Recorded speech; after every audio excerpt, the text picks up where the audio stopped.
بسم اللہ الرحمن الرحیم۔ آج ہم سورہ نصر آغاز کریں گے۔ سورہ نصر ایک مدنی سورت ہے اور اس میں 3 آیات ہیں۔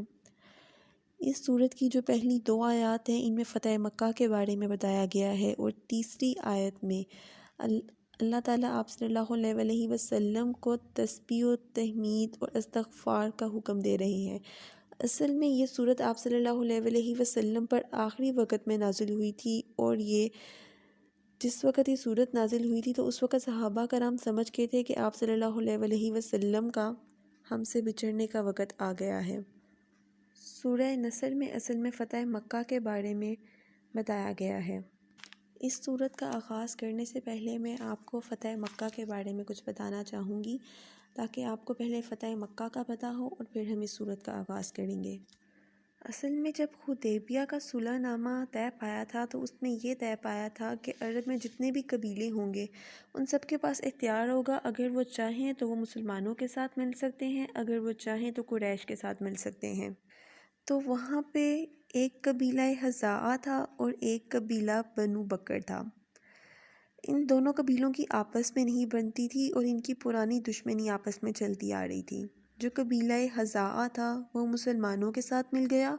اور جو قبیلہ بنو بکر تھا وہ قریش کے ساتھ مل گیا۔ ایک دن قبیلہ بنو بکر نے کیا کیا، وہ ایک چشمے پر گئے، وتیر کا چشمہ اسے کہتے ہیں۔ وہاں پہنچ کر انہوں نے قبیلہ بنو حذاء پر حملہ کر دیا، اور جو قبیلہ بنو حذاء کے لوگ تھے وہ لوگ بھاگ کر خانہ کعبہ میں چلے گئے کہ وہاں جا کے پناہ لے لیتے ہیں، لیکن جو بنو بکر کے لوگ تھے انہوں نے پھر بھی ان کو نہ بخشا اور ان کے پیچھے پیچھے وہاں بھی چلے گئے۔ اب قریش میں جو باقی کے تھے لوگ، انہوں نے قبیلہ بنو بکر کو منع کرنے کی بجائے ان کے ساتھ مل گئے اور ان کی زیادتی میں شامل ہو گئے تھے، اور اس موقع پر جو صلح حدیبیہ کا صلح نامہ طے پایا تھا وہ بھی ختم ہو گیا تھا۔ اب جب ان دونوں قبیلوں میں یہ لڑائی چل رہی تھی تو یہ سارا معاملہ آپ صلی اللہ علیہ وسلم کے پاس پہنچا۔ تو آپ صلی اللہ علیہ وسلم نے فرمایا کہ جس طرح میں اپنے گھر والوں کی حفاظت کرتا ہوں اسی طرح میں تمہاری حفاظت کروں گا، کیونکہ اصل میں جو بنو حذاء کے لوگ تھے وہ تو مسلمانوں کے ساتھ تھے، اور جو بنو بکر کے لوگ تھے وہ کفار قریش وغیرہ کے ساتھ تھے۔ تو آپ صلی اللہ علیہ وسلم نے قبیلہ بنو حذاء کی حفاظت کا ذمہ اٹھایا۔ پھر آپ صلی اللہ علیہ وسلم مدینہ منورہ سے 8 ہجری میں 2 رمضان المبارک کو نکلے، اور کسی جگہ پہ آتا ہے کہ 2 رمضان المبارک کا نہیں آتا، کسی جگہ پہ 10 رمضان المبارک کا آتا ہے۔ آپ مکہ کی طرف روانہ ہوئے اور راستے میں آپ نے ایک جگہ پہ پڑاؤ کیا جس میں دان کا نام تھا مراء الزہران، ٹھیک ہے۔ وہاں پہ آپ نے خیمے لگائے سب مسلمانوں نے، اور اپنے اپنے خیمے کے باہر انہوں نے آگ روشن کر دی تھی، اور جس کی وجہ سے پورا میدان جگمگانے لگا تھا۔ اب جو مکہ میں کفار تھے ان کو خبر پہنچ گئی تھی کہ جو مسلمان ہیں وہ اب مکہ کی طرف آ رہے ہیں فتح مکہ کے لیے، اور اس وقت ابو سفیان ایمان نہیں لائے ہوئے تھے۔ ابو سفیان اپنے چند دوسرے سرداروں کے ساتھ مسلمانوں کی ٹو لگانے کے لیے وہاں نکل گئے مکہ سے۔ اس وقت آپ صلی اللہ علیہ وسلم کے چچا حضرت عباس بھی مکہ میں موجود تھے، لیکن انہوں نے وہاں کے لوگوں پر بھی ظاہر نہیں کیا ہوا تھا کہ میں ایمان لے آیا ہوں۔ اب جب مسلمان راستے میں تھے اور مکہ کی طرف آ رہے تھے حملہ کرنے کے لیے یا فتح حاصل کرنے کے لیے، تو اس وقت حضرت عباس رضی اللہ عنہ مسلمانوں کے ساتھ مل گئے تھے۔ اور جب آپ راستے میں تھے اور مسلمانوں کے ساتھ بھی آپ نے ملنا تھا تو آپ کی نظر ابو سفیان پر پڑی، تو آپ نے ابو سفیان سے کہا، اب اسلام کے شیروں کے پنجے سے تم کو کوئی رہائی ممکن نہیں ہے۔ اب ابو سفیان جو ہے وہ نبی صلی اللہ علیہ وسلم کی خدمت میں حاضر ہوتا ہے، تو آپ صلی اللہ علیہ وسلم اسے فرماتے ہیں، اے ابو سفیان، کیا اللہ کے ایک ہونے کا اقرار کرنے میں اب بھی کچھ تعمیل ہے؟ تو ابو سفیان آگے سے جواب دیتا ہے، میرے ماں باپ آپ صلی اللہ علیہ وسلم پر قربان، واقعی یہ بت اگر اللہ کی خدائی میں شریک ہوتے تو آج ہمارے کام آتے۔ پھر تھوڑے سے تعمیل کے بعد، تھوڑی سی دیر کے بعد وہ اسلام قبول کر لیتا ہے۔ اب ابو سفیان بھی اسلام قبول کر چکے ہیں، اور حضرت عباس بھی جو ہیں وہ بھی مسلمانوں کے ساتھ راستے میں مل گئے تھے جب مسلمان فتح مکہ کے لیے جا رہے تھے، مکہ کی طرف روانہ تھے۔ تو اب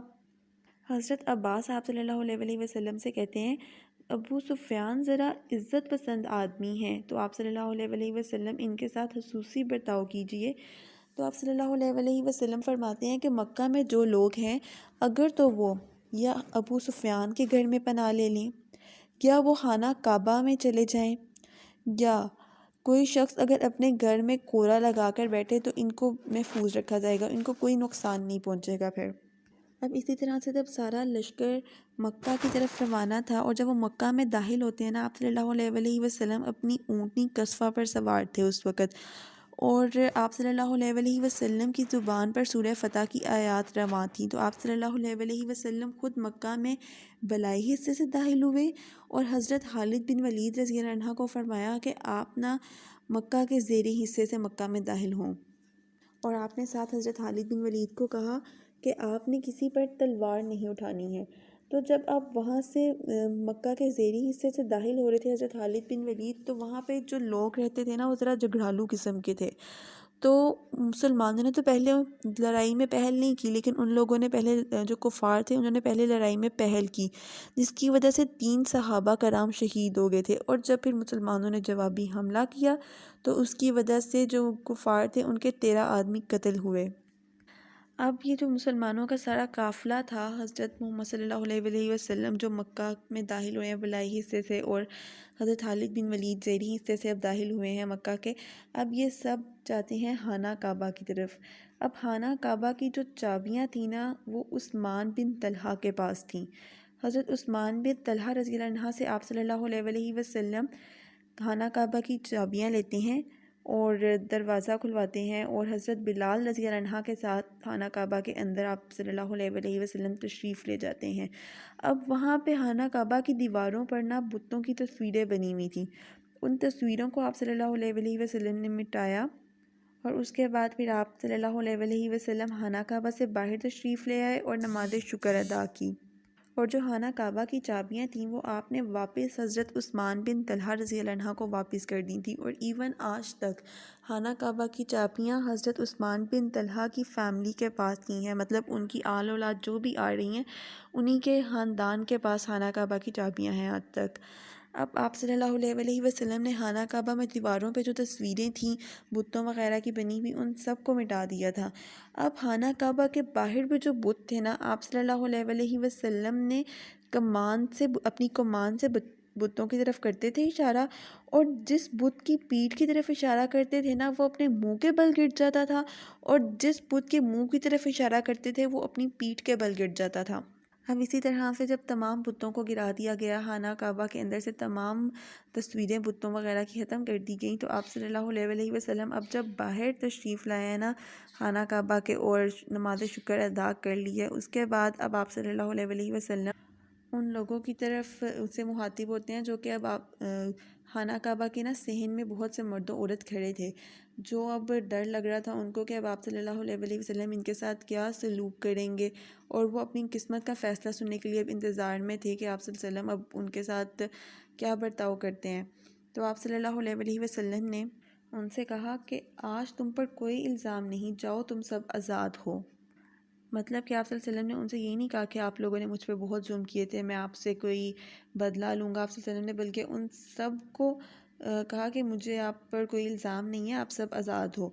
اور اس میں اب معافی آپ صلی اللہ علیہ وسلم نے سب کو دے دی ہے۔ اس میں اس بندے کو بھی معافی ملی ہے جس نے آپ صلی اللہ علیہ وسلم کے چچا کو شہید کیا تھا، وحشی جس کا نام تھا، اور وحشی نے ہندہ کے کہنے پہ کیا تھا نا حضرت حمزہ رضی اللہ عنہ کو شہید،